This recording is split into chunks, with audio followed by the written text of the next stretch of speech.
Good evening, everybody. This is the public hearing of the San Benito CISD Board of Trustees. It is Tuesday, October 8th, 2019, and I call this hearing to order at exactly 6:15 p.m.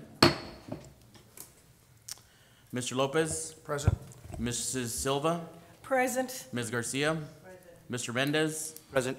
Mr. Rosas? Present. Mrs. Weaver? Present. Dr. Carmen? Present. And Mr. Flores. Present.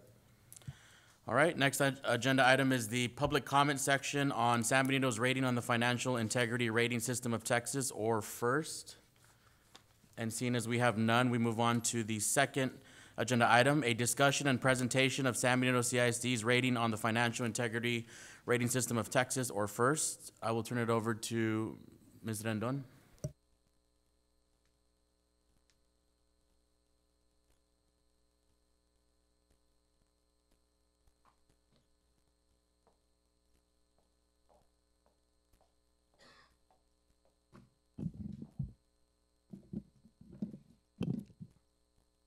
Good evening, Mr. President, Board President, members of the board, Dr. Carmen, and community. This public hearing is to discuss our first rating that has been issued from the state. First of all, there is handouts available up here that we can follow with the all the information that we'll be discussing.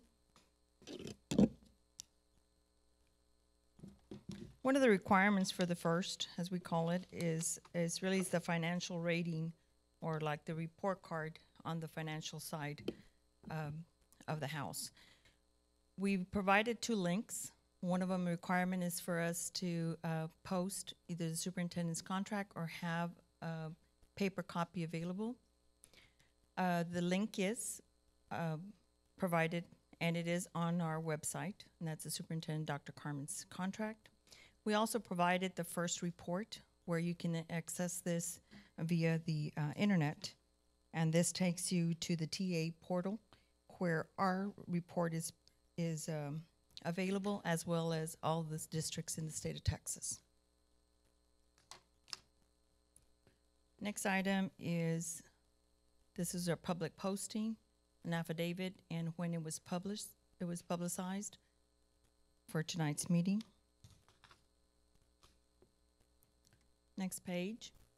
This is also a requirement, and this is the reimbursement that we need to disclose, and that's from Dr. Carmen along with the board members. Key thing to keep in mind, you might see some past board members. This is for a 10th-month period, and it's from September 1st, 2017 through June 30th, 2018. This report goes according to those timelines. We're 1 year behind.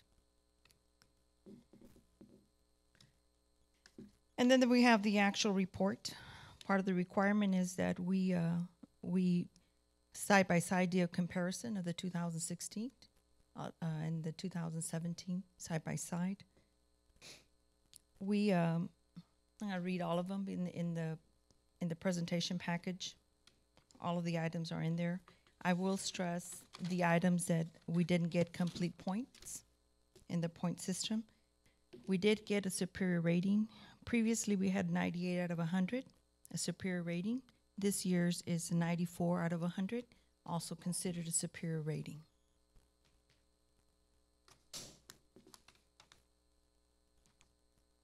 We provided a grade sheet of 90 to 100 superior. B is the chart that TA uses.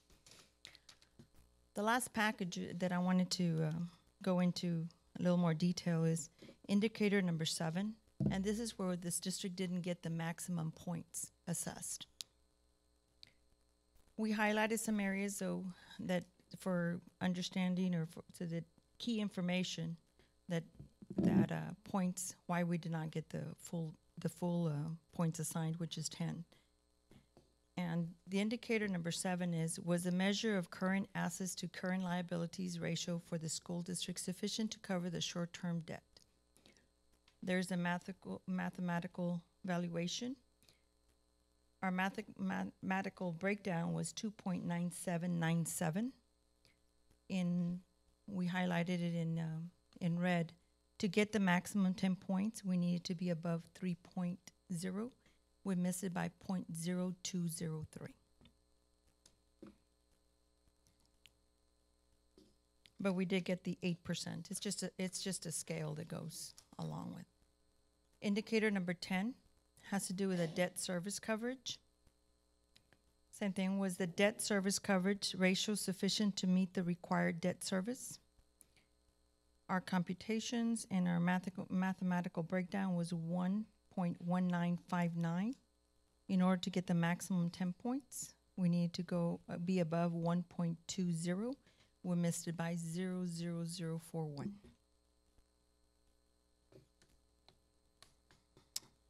Indicator number 11 is our administrative cost ratio. Our value that we received, and this is the district's administrative cost ratio, equal to or less than the threshold ratio. Our value was 0.119. In order to get the maximum 10 points, it needed to be below 1.100, so we were above by 0.019. That would have made a perfect 100. Those are the loss of points that we want to point. Indicator number 6 is the last one. This one I'm pointing out. One is because there's been some topics in the past saying how much should we have a fund balance. Highlighted some areas. We did get maximum 10 points. Highlighted the mathematical breakdown tells you is 134.2136. Those are days that we'd have cash on hand.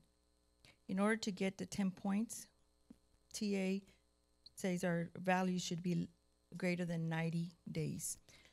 So we divide the 134.2136 by the 30 days. We have approximately 4.5 months worth of cash on hand. That is the report. Have any questions? Complied, and just key thing, this is this report is for the 2017-18 data.